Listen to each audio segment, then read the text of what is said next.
अमेरिकी राष्ट्रपति Donald Trump की टीम में काम करने वाली एक महिला इन दिनों चर्चा का विषय बनी हुई हैं। वह लंबे समय से ट्रंप के बेहद करीब रहकर कई महत्वपूर्ण जिम्मेदारियां संभाल रही हैं।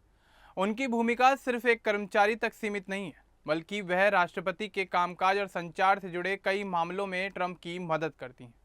हाल ही में सामने आई एक किताब के बाद उनके और ट्रंप के बीच संबंधों को लेकर नई चर्चाएं शुरू हो गई। इस किताब से हुए खुलासे के बाद अब सभी लोग ये जानना चाहते हैं कि आखिर कौन है नताली हार्प और अचानक वो सुर्खियों में क्यों आ गई हैं। ट्रंप के साथ उनका रिश्ता कितना खास है और उनके परिवार की ओर से क्या बातें कही गई हैं। तो चलिए आगे बढ़ते हैं और आपको विस्तार से बताते हैं कि आखिर क्या है ये पूरा मामला। लेकिन उससे पहले बात कर लेते हैं नताली हार्प के जीवन के बारे में। दरअसल नताली हार्प का जन्म साल 1991 में अमेरिका में हुआ था। मौजूदा समय में वो 34 साल की हैं। उनका पूरा नाम नताली जे हार्प है। उनका परिवार कैलिफोर्निया में रहता था। बचपन में वे परिवार के साथ सामान्य जीवन बिताती रहीं। उनके पिता का नाम रॉबर्ट हार्प है। उनकी मां का नाम जिल हार्प है। उनके एक भाई भी हैं जिनका नाम प्रेस्टन हार्प है, जो 38 साल के हैं। नताली के भाई प्रेस्टन अब निकारागुआ में रहते हैं। वे संगीतकार और शांति कार्यकर्ता हैं। नताली और प्रेस्टन के बीच काफ़ी बेहतर रिश्ता नहीं रहा। साल 2020 में उनके पिता की मौत हो गई। दरअसल उनके पिता ने खुदकुशी की थी।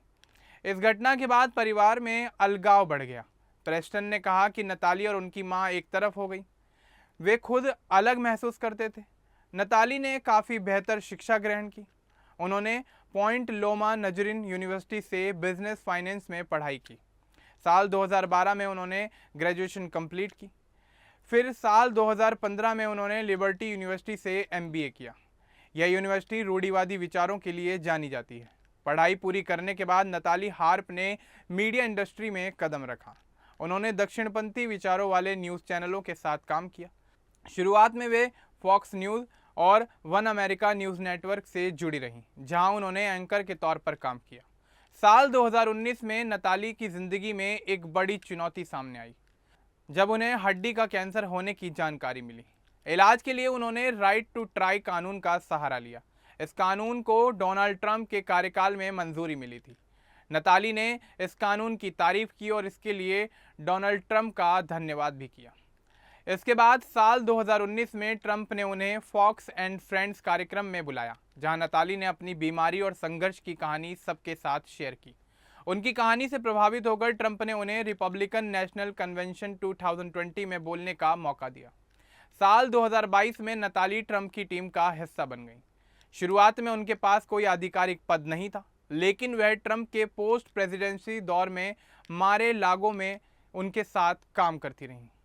वह अक्सर ट्रंप के लिए दस्तावेज और प्रिंटआउट लेकर चलती थीं, जिसके कारण उन्हें मजाक में ह्यूमन प्रिंटर भी कहा जाने लगा।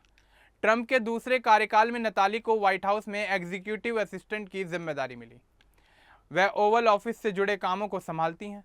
ट्रंप के सोशल मीडिया प्लेटफॉर्म, खासकर ट्रुथ सोशल पर आने वाली कई पोस्ट तैयार करने में भी उनकी अहम भूमिका बताई जाती है। नताली को ट्रंप के बेहद करीबी लोगों में गिना जाता है। किताब रिजाइम चेंज में उनके और ट्रंप के रिश्ते को लेकर कई दावे किए गए हैं। इस किताब में बताया गया है कि नताली ट्रंप के निजी स्थानों पर संदेश वाले नोट छोड़ती थीं। एक नोट में लिखा था, मेरे लिए सिर्फ आप ही मायने रखते हैं। किताब के अनुसार ट्रंप ने अपने स्टाफ से कहा था कि नताली उन्हें उतना ही प्यार करती हैं जितना उनकी पत्नी और बच्चे करते हैं। नताली के भाई प्रेस्टन ने जून 2026 में डेली मेल को एक इंटरव्यू दिया था। इस इंटरव्यू के दौरान उन्होंने कहा था कि उनकी बहन का ट्रंप के साथ रिश्ता बहुत अनहेल्दी है। प्रेस्टन ने ट्रंप को नेशनल एम्बेरसमेंट कहा।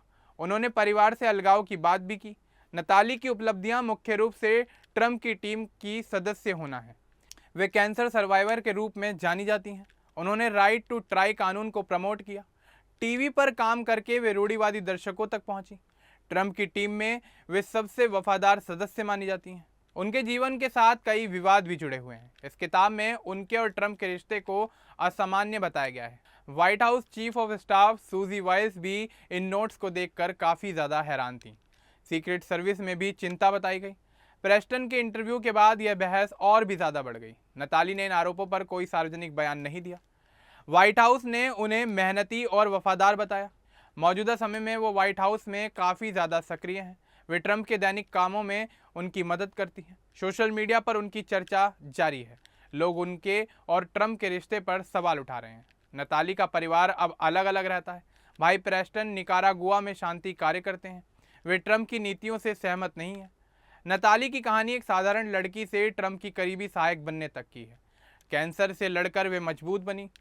मीडिया करियर ने उन्हें एक नई और अलग पहचान दी। ट्रंप की टीम ने उन्हें एक नई भूमिका निभाने का मौका दिया। उनके काम में तेज़ी और सटीकता को सराहा जाता है। वे ट्रंप के लिए सूचना इकट्ठा करती हैं और पोस्ट तैयार करती हैं। किताब रिजाइम चेंज में उनके नोट्स की कहानी को सबके सामने लाकर रख दिया है। इससे अमेरिका के राजनीतिक गलियारों में एक बड़ी बहस छिड़ गई है। नताली अभी भी ट्रंप के सबसे भरोसेमंद लोगों में शामिल है। उनका करियर ट्रंप प्रशासन से जुड़ा हुआ है। तो ये थी नताली हार्प के जीवन की कहानी। उनकी कहानी, उनसे जुड़े तमाम पहलू और उनकी ज़िंदगी के किस्से आपको कैसे लगे, हमें कमेंट करके ज़रूर बताएं। बाकी इस तरह के और अपडेट्स के लिए हमारे चैनल को सब्सक्राइब करना ना भूलें। धन्यवाद।